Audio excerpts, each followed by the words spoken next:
Hello, I'm Harvey S., and I'm a bassist, composer, educator, producer.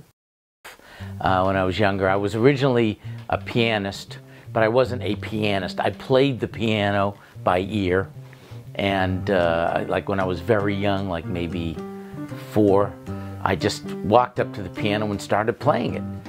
You know, I heard the radio and I said, oh, and I just heard what I heard on the radio, and I just would play what I heard on the radio. Nobody thought that was unusual, or they all thought that was like, you know, so I didn't think much of it. I started playing the bass when I was about 18, and I was playing piano, I was playing bass, and I was writing, and I quite truthfully, I didn't even know if I was going to be a professional musician. I didn't know what I was going to do with my life. And a lot of events kind of drove me. So, like after I got out of Berklee, I didn't know what I wanted to do, and I spent a year playing in a cover band, playing, you know, rock and roll and covers, singing and playing in a rock band for about a year. And then one day I went to a friend's house, and I brought my electric bass, and we started playing jazz. I said, you know, I don't want to play this electric rock and roll stuff. I really want to play jazz again.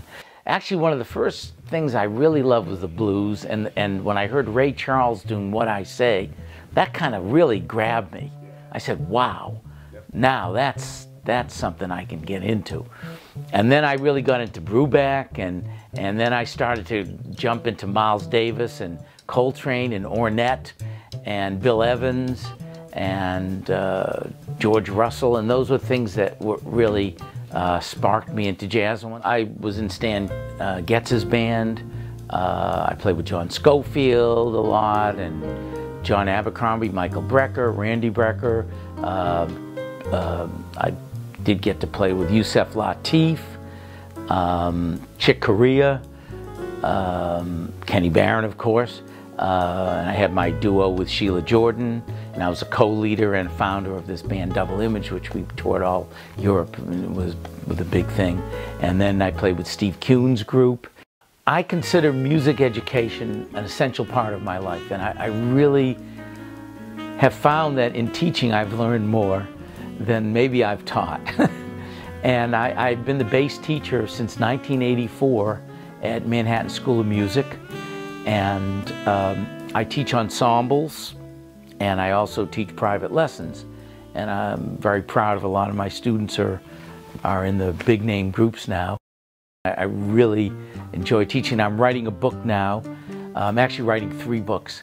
And the first book is going to be a book of bass duets that is educational duets.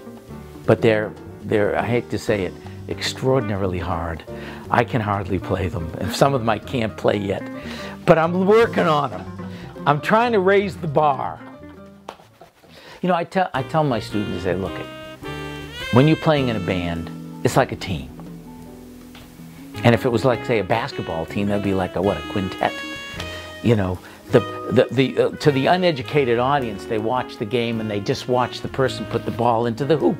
Oh, so-and-so scored the basket. Well, do you think so-and-so would have scored that basket if that team hadn't passed him the ball at the right time, hadn't dribbled up, set up the play, and put him in that, he or she, in that position to score that point? And that's what the bass does.